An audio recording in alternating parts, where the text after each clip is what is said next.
Yo, so we are officially in IPG headquarters. We bought the building a few months ago. Here with Reuben, our project manager, the person that makes sure that everything comes to life as we have in our mind. So I really just want to allow Reuben to kind of tell us what stage of the project that we're in. If you've experienced some constraints, tell us what constraints you experienced, how you overcame that.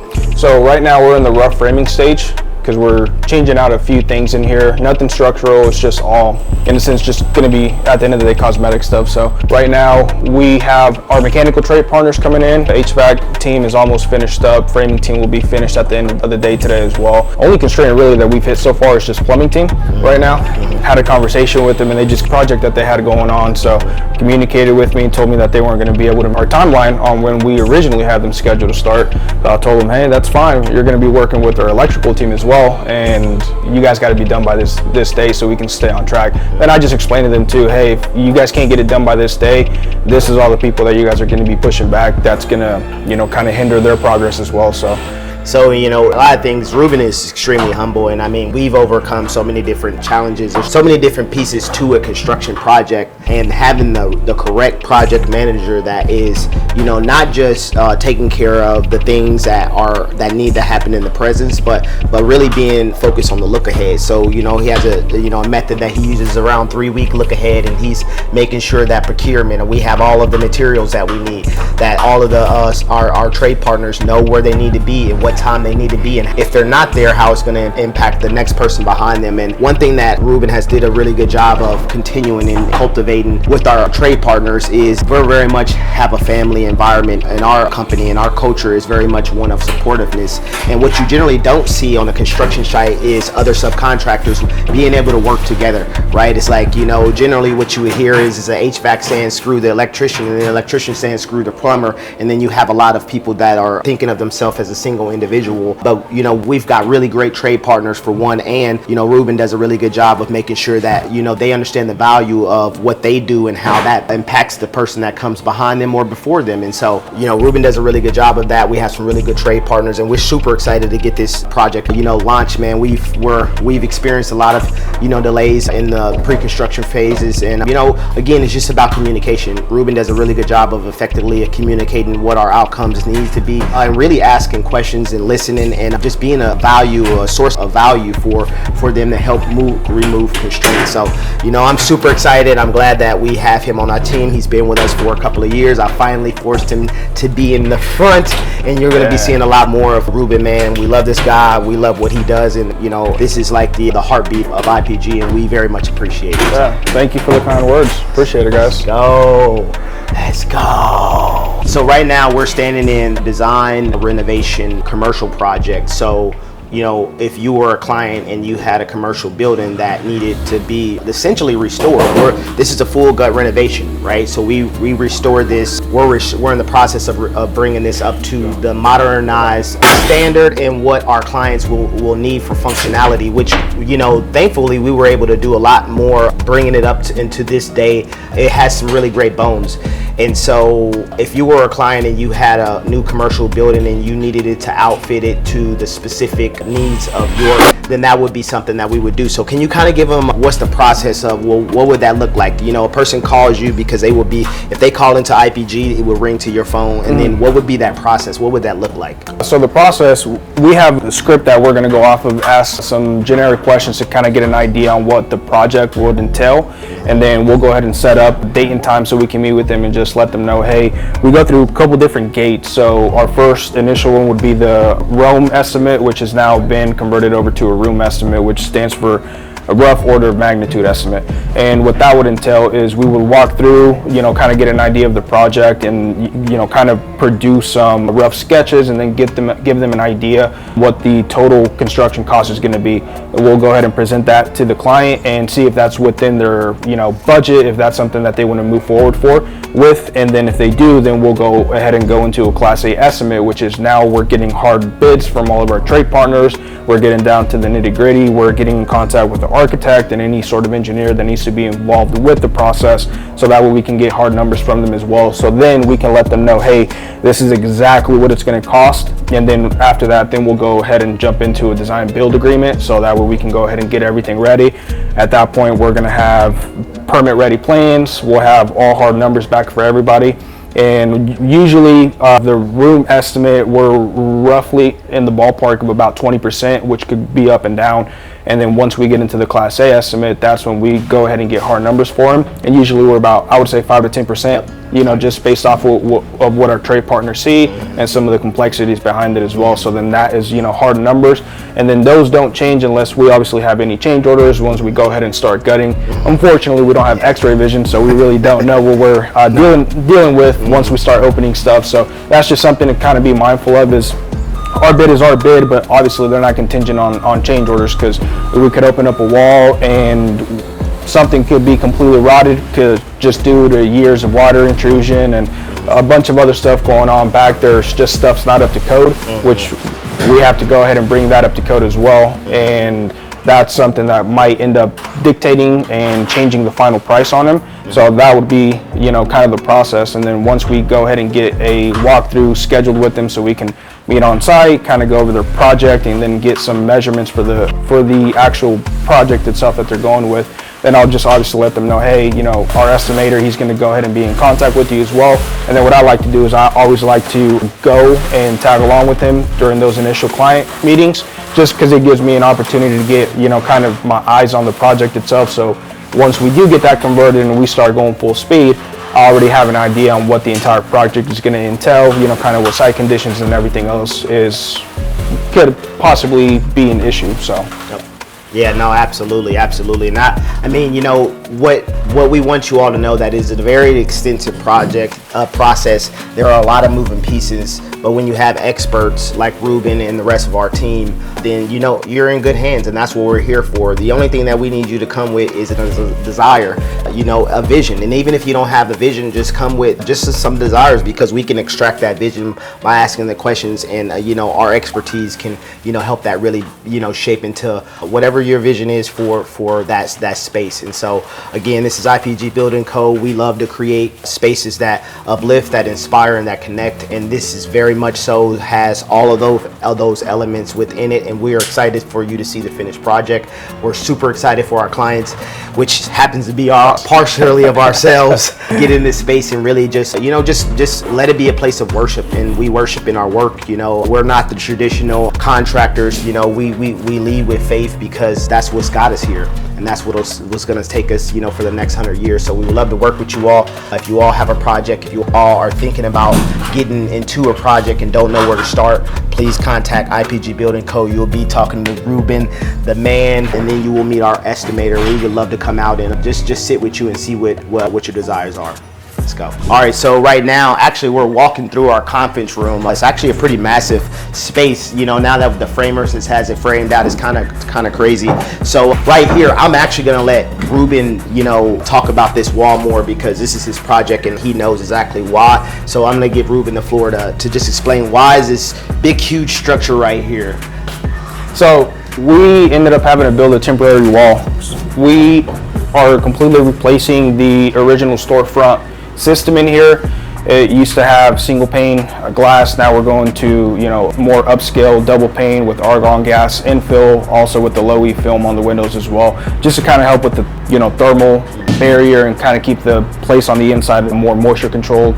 That way it's not as hot or as cold during the seasons. So we actually had to end up building a temporary wall in the meantime, because as you'll see once we walk around the outside, we have 2 metal support beams that actually have to get opened up, because we're doing a 36-inch opening, and the original system that this had, it was a 32. So for code requirements, we did have to go ahead and upsize it, and we kind of had an idea on what we were going up against, but I'll show you guys some of the stuff that comes up with, you know, as I mentioned, unfortunately we don't have x-ray vision, so we're just kind of going through it.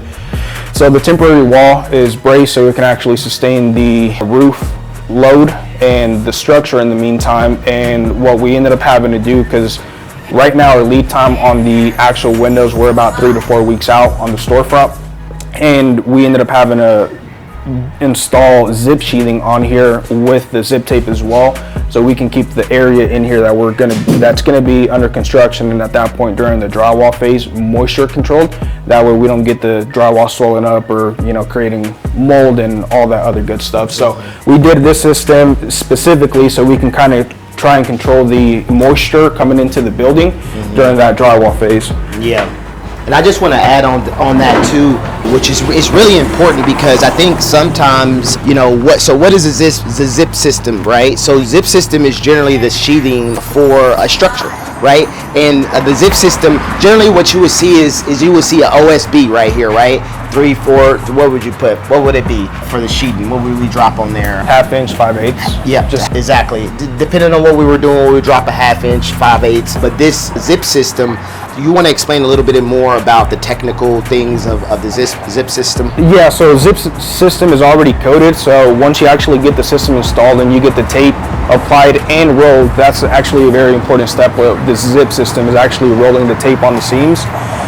The system itself no longer requires you to actually apply house wrap to it. So if you're doing this sort of system on a traditional house, you no longer have to actually apply the house wrap, as opposed to your traditional OSB or plywood that you would have to house wrap because it has no protective moisture barrier on it. But the zip system already has that embedded and included on the outside coat. So one of the things here that you can tell if it's installed properly is once they roll it, it actually creates these little divots here.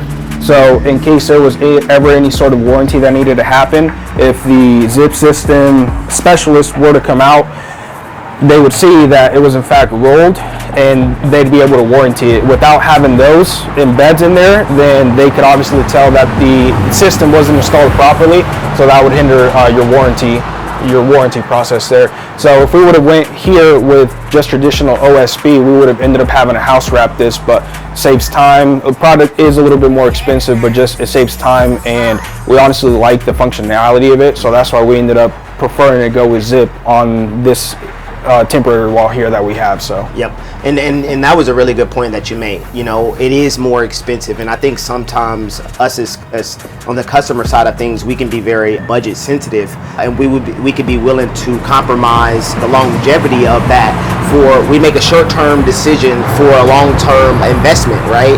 And so what do I mean by that? Take for instance, not only did we do this for our temporary fix, but we did it for our long-term.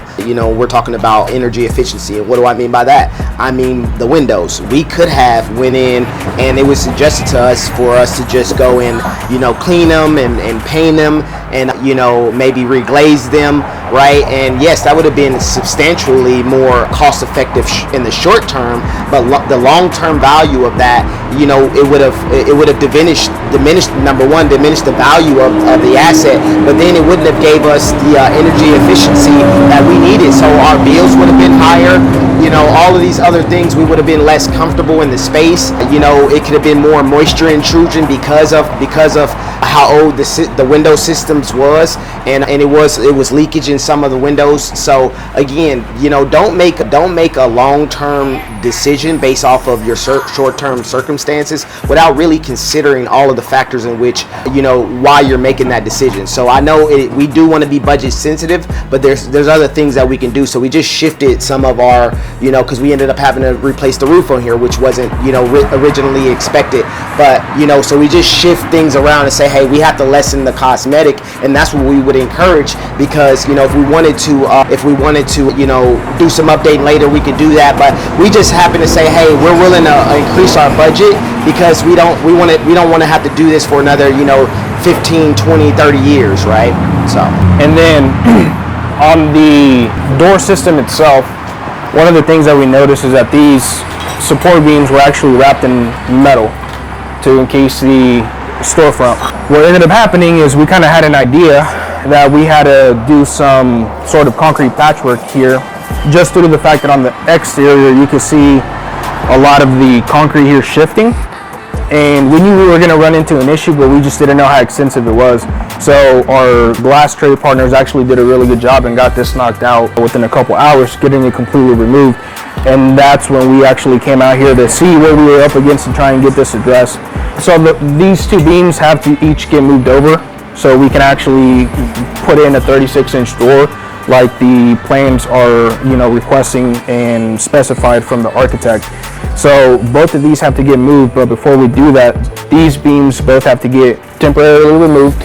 The weight will get distributed on the temp wall in the meantime, and we'll have to come in here, do some concrete repair work, let this sit and cure, and then we can go ahead and get these beams put exactly to the roof opening that our glass trade partners are requesting us to do, so they don't run into any major issues with this. So there's a lot of coordinating, making sure that our welder, he's aware of what they're looking at and what they need, and making sure that he's also putting these back in accordance to their requirements so we can get the roof opening that they want, because if not, it'll be a headache for them, and we're trying to make it as easy and seamless as possible. So we got everybody connected, making sure that everybody's aware of what the other person needs. So at the end of the day, once it's all completed, nobody runs into any headaches, and it's just trying to help each other out with kind of the challenges that that we're up against too. And one of the things too with it, you kind of being the client in this instance too, it was one of these things that we had to pre-frame him and let him know from the beginning that, hey, this is something that we're seeing. Just keep in mind that it is going to trigger a change order, because we don't know exactly what we're looking at until we actually replace it.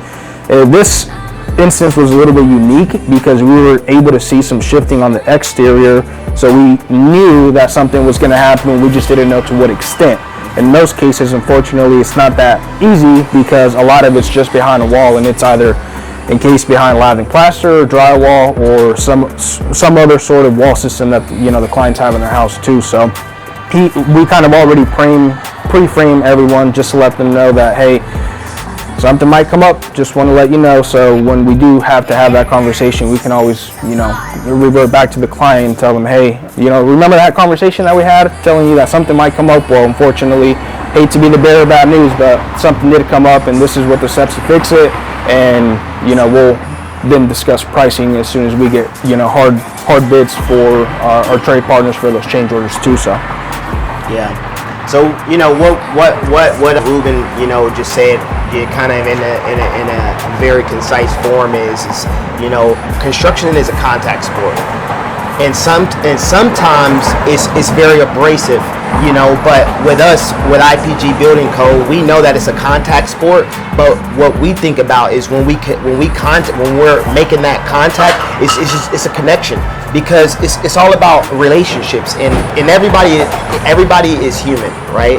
And all of the trade partners that we have, we know that they're human. We look at their families, and we know that this person may be showing up as a single individual, but he has other people that are counting on him. And so we just try to be sensitive, not only to what the job calls from us, but also the people that are going to carry that out and what they're dealing with in their daily within their daily life. So when we are there, and with that, because of that, they're a lot more communicative, and they're always looking out for our best interests. And guess what? That translates to them looking out for the client's best interest. And I mean, we try to give more than we take, and it doesn't matter whether it's our clients or our trade partners or ourselves, so much so that people are always giving to us. Just like we just had a situation, we were doing a full gut renovation for one of our investor clients, and he got extensive. I mean, he had to replace the sewer and all, the water line. So many different things that were just, oddball things for him. And, because we have great relationships with our trade partners, our plumber, there was some more plumbing that needed to be corrected within that, and they did it for us for free. And that was over $1,000, almost $2,000 worth of work, So because we know construction is a contact sport, but it doesn't have to be an aggressive one, but one of collaboration and support. I think that he embodies that really well when he's talking to the clients, or he's talking to our trade partners. And again, it translates into the projects that we're doing, and generally we can anticipate, and they will tell us a little bit more ahead, and we can communicate with our clients a little bit quicker the unfortunate things that happen with the project because of that contact that we've created and cultivated over the years. So like I said, you're going to hear about some construction and technical things, but we kind of want you to, see behind the scenes and layer, what's really going on, because I think sometimes we're just too mechanical, especially specifically when it comes to construction, right? We're dudes, there should be no emotions, there should be no whatever it is, the status quo of how it used to be, but that's not how we are. We take care of our people and our people take care of us, and in turn, that means that our clients are going to be well taken care of. So I know it may seem minimum, and I know we may be a little bit different than other people, and that's exactly where we want to be. And I hope that that's what you want to be, because you have a different fingerprint for a very specific reason. It doesn't matter if you're a twin. You will never have the same fingerprint as your twin, which means that you were never supposed to be like that other person. But we have so much more in common than we have in difference, and I think that we see that in our trade partners too. And it's more like a family environment, and we look forward to coming to work. I mean, sometimes it's hard for us to go. Yeah, some days are easier than others, but everything in life is hard. So pick your heart. Yep. Pick the battles you want. So yes, sir. And great point that you mentioned too. Touching base on what Manny said, our trade partners are really an extension of our family, and I mean they move mountains for us. Yes. And we definitely try and do the same thing for them as well. Just because we all get along pretty well. Yeah. Even sometimes you hear in construction projects, the trade partners don't get along. The HVAC guy is mad at the plumber's mad at the electrician's mad at everybody. But with that, thankfully we don't have any of that, and they collaborate on projects that aren't part of IPGs as well, just because they all have really good connection, and every time they go to a job site, they always see the exact same people, so they know exactly what to be on the lookout for, what bothers this person. Maybe I shouldn't do this because it'll affect this other person. So they're always thinking about the next person. Yep. So love it, man. Well, it's a testament. It's a testament of showing up who you are. We show up as who we are, and and we allow other people and foster an environment for people to show up as they are. And that's the same thing with our clients. We want to know and get to know the lifestyle of what it is, whether you're a commercial client or you're a residential client. We want to know how can us coming into the project increase the quality of your lifestyle. That's what we're here for. Whether it makes it more efficient, or it just allows you to utilize this space. Whatever it is for us, we don't look at it as just a project. We look at it as a way of life. So how are we changing your lifestyle? Real estate and construction, sometimes it's just X's, and some people's minds can be just X's and O's. But for us, we really do care about how it's impacting the people, and that is going to immediately benefit from it, but also the community that is attached to. So for us, it's the entirety, the totality of whatever project that we're doing. So we look forward to just continuing to connect with you all, educating and dropping as much gems and information as we can. Grab what you need and take it for yourself. If you have any questions, we would love to answer those questions for you. If you have an upcoming project, we would love to come and take a look at it. And again, even if we're not the right fit, we're going to at least equip you with the information and the tools that you need to have to ask the right questions to find that good fit, because we want it to be mutually beneficial. And sometimes we don't necessarily work with every client, not because we don't want to do what we do best, but just because it's not mutually a good fit. And so communication styles, expectations, so on and so forth, we would rather have a great deep relationship as opposed to a transaction, because you never know when we may be ready to work with one another, and it will be a mutual good fit. So if that's you, if you're on the fence, if you have questions, again, we're just a phone call away. So we love to talk with you all. Absolutely.